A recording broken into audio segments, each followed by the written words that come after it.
नमस्कार। श्रीमती मोहरी देवी तापड़िया कन्या महाविद्यालय जसवंतगढ़ के यूट्यूब चैनल पर मैं प्रवक्ता हनुमान मल शर्मा आप सभी विद्यार्थियों का हार्दिक स्वागत और अभिनंदन करता हूं। प्यारे विद्यार्थियों, बीए प्रथम वर्ष की कक्षा में हिंदी साहित्य विषय के अंतर्गत हिंदी भाषा व साहित्य का इतिहास जो आपका द्वितीय प्रश्न पत्र है उसमें हम महत्वपूर्ण प्रश्नोत्तरों को देख रहे हैं। प्यारे विद्यार्थियों, विगत वीडियो से हमारा प्रश्न चल रहा है, बहुत ही महत्वपूर्ण अति महत्वपूर्ण प्रश्न है ये। राजस्थानी भाषा परिवार का परिचय देते हुए इसकी विशेषताओं पर प्रकाश डालिए। तो ये जो प्रश्न है बहुत ही महत्वपूर्ण है, तो इस प्रश्न को हम देखते हैं आज, और बहुत ही महत्वपूर्ण प्रश्न है।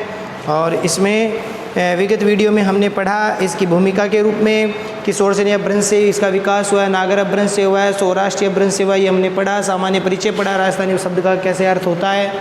और इसके बाद में अब जो बिंदु है इसका है राजस्थान की भाषाएं। तो राजस्थान की भाषाओं में देखिए, प्राचीन काल से राजस्थान की भाषा या बोलियों की अपनी कुछ स्वतंत्र विशेषताएं विकसित हो गई थी। प्यारे विद्यार्थियों, इस बिंदु में आपको क्या लिखना है कि प्राचीन काल से राजस्थान की भाषा या बोलियों की अपनी कुछ स्वतंत्र विशेषताएं विकसित होने लगी थी। यानी बहुत पहले से ही राजस्थान की भाषा या बोलियों में कुछ स्वतंत्र विशेषताएं विकसित होने लगी थी। अगली बात, यही कारण है कि राजस्थानी जो भाषा बोलियां हैं वो कुछ स्वतंत्र रूप से विकसित होने लगी। तो यही कारण क्या हुआ, इस कारण से या यही कारण है कि आधुनिक जो भारतीय आर्य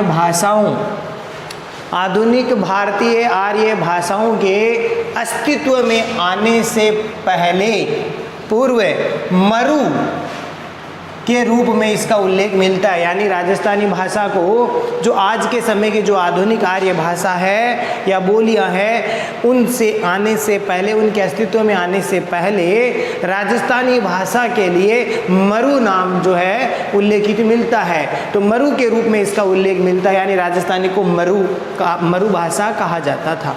तो ठीक है प्यारे विद्यार्थियों, ये बिंदु आपको समझ में आ गया। ये अगली देखिए, अगली बात कि 8वीं सदी में लिखित कुवलयमाला नामक ग्रंथ है, 8वीं शताब्दी में लिखा गया था। तो 8वीं शताब्दी में लिखित कुवलयमाला नामक ग्रंथ में 18 देश भाषाओं का नाम आता है। 18 प्रकार की हमारे देश में भाषाएं उस समय चलती थी। इस बात का प्रमाण हमें कहाँ से मिलता है प्यारे विद्यार्थियों, कुवलयमाला नामक ग्रंथ है जो कि 8वीं शताब्दी में लिखा गया था, और उस ग्रंथ में 18 देश भाषाओं का नाम आता है।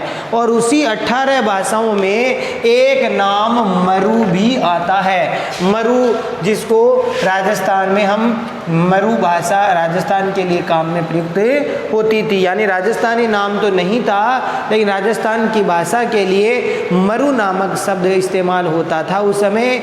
यह 8वीं शताब्दी में लिखित ग्रंथ कुवलयमाला नामक ग्रंथ से पता चलता है, जिसमें 18 प्रकार की भाषाएं चलती थी, और 18 प्रकार की भाषाओं में मरु नामक नाम है वो आया है। और मरु जो शब्द है वो राजस्थान के लिए ही आया है, क्योंकि हम राजस्थान में मरुस्थल नाम आप पढ़ते हो, मरुस्थल है, रेत के यहाँ पर टीले हैं, टिब्बे हैं, तो उसके लिए मरु शब्द का नाम है वो हम लेते हैं मरुस्थल।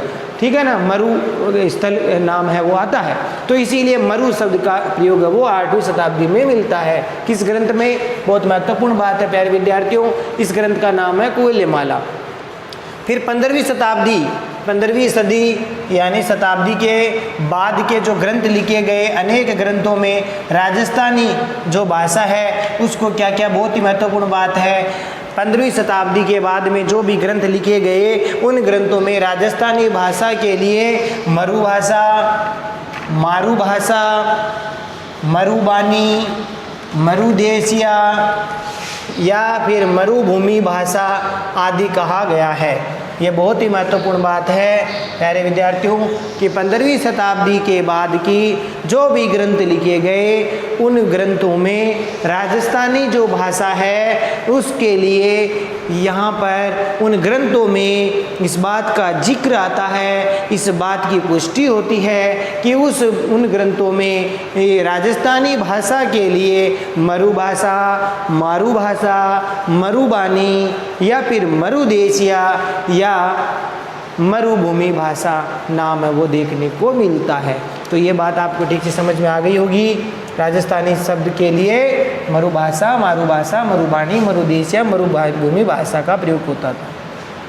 अगली बात देखिए, राजस्थानी भाषा के अंतर्गत मानी जाने वाली अनेक बोलियां जो राजस्थानी भाषा के अंतर्गत आती है, तो राजस्थानी भाषा के अंतर्गत मानी जाने वाली जो भाषाएं हैं, बोलियां हैं, उन बोलियों के नाम भी आधुनिक युग से पूर्व ही मिलने लगे थे।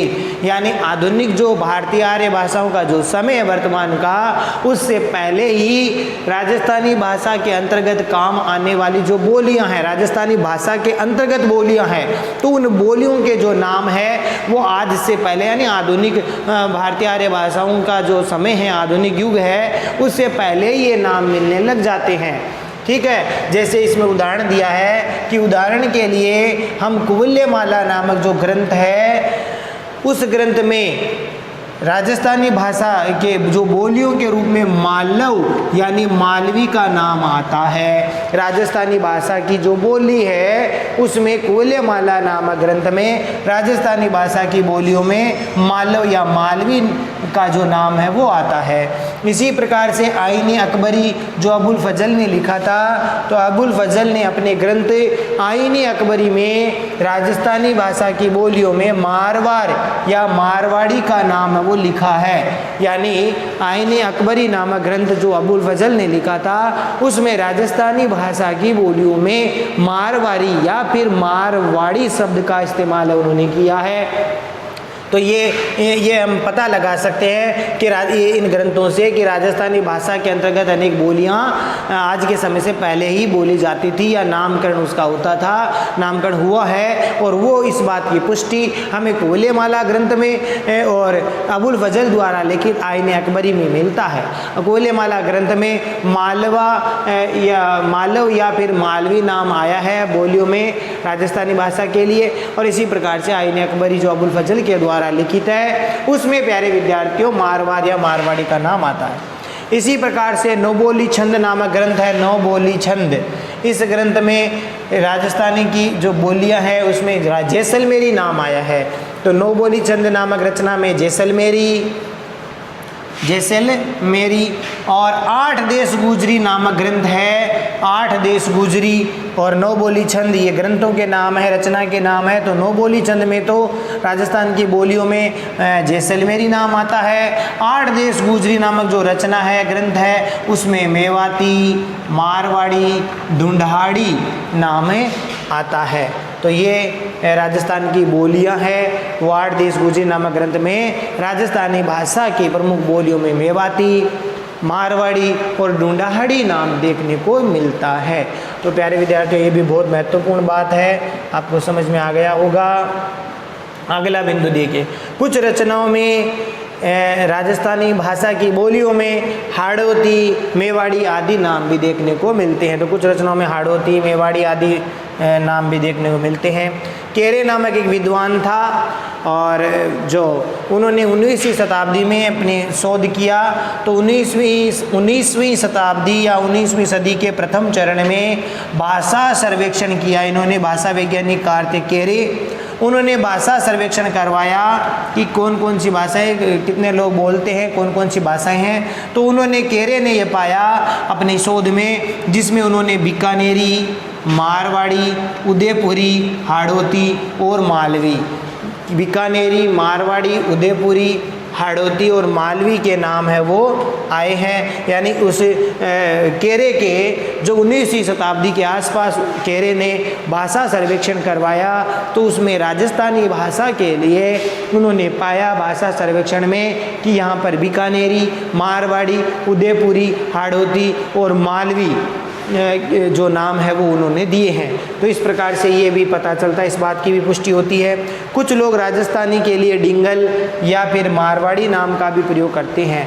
कुछ लोग राजस्थानी के लिए डिंगल या मारवाड़ी नाम का भी प्रयोग करते हैं प्यारे विद्यार्थियों, किंतु ये दोनों ही नाम राजस्थानी भाषा के न होकर के राजस्थानी भाषा के रूप या एक सीमित क्षेत्र में बोली के लिए प्रयुक्त नाम है। हालांकि कुछ लोग राजस्थान के लिए डिंगल शब्द का प्रयोग करते हैं, पिंगल शब्द का प्रयोग करते हैं, या मारवाड़ी शब्द का प्रयोग करते हैं, मारवाड़ी नाम का, डिंगल नाम का प्रयोग करते हैं, लेकिन ये दोनों नाम राजस्थानी भाषा के न होकर के राजस्थानी भाषा के रूप या फिर एक सीमित क्षेत्र में बोली जाने वाली बोली के लिए प्रयुक्त हुआ है। अगली बात, डॉक्टर जॉर्ज ग्रियर्सन है, उन्होंने अपने भाषा सर्वेक्षण उन्होंने करवाया। उनके अनुसार राजस्थानी बोलने वालों की संख्या उस समय 1.5 करोड़ मानी है। डॉक्टर जॉर्ज ग्रियर्सन ने जो भाषा सर्वेक्षण करवाया कि कितनी भाषाएं बोली जाती हैं राजस्थान में राजस्थानी भाषा को बोलने वाले लोग कितने हैं, तो उन्होंने भाषा सर्वेक्षण के अंतर्गत ये पाया कि राजस्थान में राजस्थानी भाषा का इस्तेमाल करने वाले 1.5 करोड़ लोग हैं। तो ये संख्या उन्होंने मानी। अगली बात देखो, तो यहाँ तक आपको समझ में आ गई होगी प्यारे विद्यार्थियों, बहुत महत्वपूर्ण बातें हैं। अगला देखिए, राजस्थानी भाषा का जो क्षेत्र है वो देखिए, राजस्थानी भाषा भाषी क्षेत्र, राजस्थानी जो भाषा है वो कहाँ कहाँ जो है प्रयोग होता है। तो इसमें कोई लोग जो सिंधी भी बोलते हैं, लहंदा है, पंजाबी है, बांगरू है, ब्रजभाषा है, बुंदेली है, मराठी है, गुजराती भाषा है। इन भाषा भाषी क्षेत्रों के बीच में कहीं न कहीं राजस्थानी का इस्तेमाल होता है। यानी सिंधी वाले लोग कई जो राजस्थानी भाषा का प्रयोग करते हैं, लहंदा है, पंजाबी है, बांगरू है, ब्रजभाषा है, बुंदेली है, मराठी है, गुजराती है। इन भाषा भाषी क्षेत्रों के बीच में, भाषा भाषी क्षेत्र का मतलब भाषा बोलने वाले, गुजराती भाषा वाले लोग भी राजस्थानी का भी इस्तेमाल करते हैं। तो इस प्रकार से गुड़गांव है, अलवर है, जयपुर है, बूंदी है, कोटा है, भोपाल, इंदौर, ये मध्य प्रदेश का एरिया आ गया, मंदसौर, रतलाम, ये सब मध्य प्रदेश के क्षेत्र हैं, बरार, उदयपुर, जैसलमेर, पूर्वी सिंध ये पाकिस्तान में आ गया, पूर्वी सिंध है, जोधपुर है, बीकानेर है, आदि तक फैला है। यानी राजस्थानी भाषा का क्षेत्र विस्तृत है। ये गुड़गांव है, दिल्ली के आसपास का क्षेत्र, अलवर है, जयपुर है, बूंदी, कोटा, भोपाल, इंदौर, ये मध्य प्रदेश का क्षेत्र आ गया, मंदसौर, रतलाम, बरार, उदयपुर, जैसलमेर, पूर्वी सिंध जो पाकिस्तान का क्षेत्र आ गया, जोधपुर, बीकानेर आदि तक ये राजस्थानी भाषा का क्षेत्र है। यहाँ तक राजस्थानी भाषा बोली जाती है।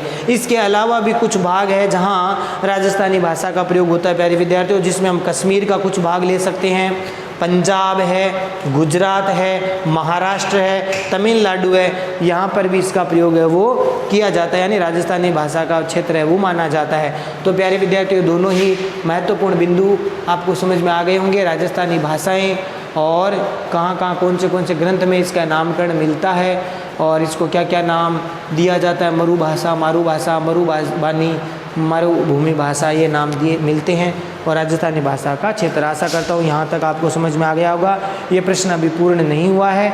इस प्रश्न के आगे का जो भाग है अगले वीडियो में हम लेकर के उपस्थित होंगे, जिसमें अपने को क्या पढ़ना है, राजस्थानी भाषा की विशेषताओं पर प्रकाश हमें डालना है। तो यहाँ तक आपको ठीक प्रकार से समझ में आ गया होगा।